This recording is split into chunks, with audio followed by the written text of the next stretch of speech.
Hey, this is Richard over at FoxAirandHeat.com. They've been talking about cooler weather and rain all week long, and it finally started coming down.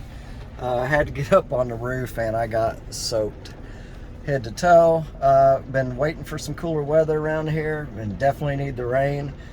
Wish I would have finished up about 15 minutes earlier than I did, but that's just how it goes. Wrapping up a Friday. It's been another super busy week. Got a bunch of stuff knocked out.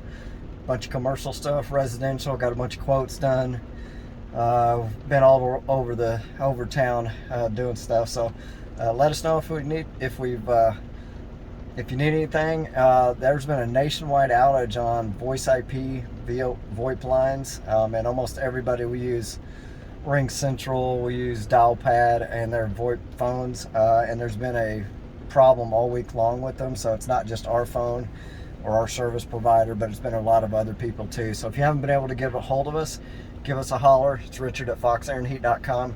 You can call, the phone should be working on our main line, so 214-392-7584. You can always send us an email at info@foxairandheat.com and spell it all out. That's info@FOXAIRAND heat.com.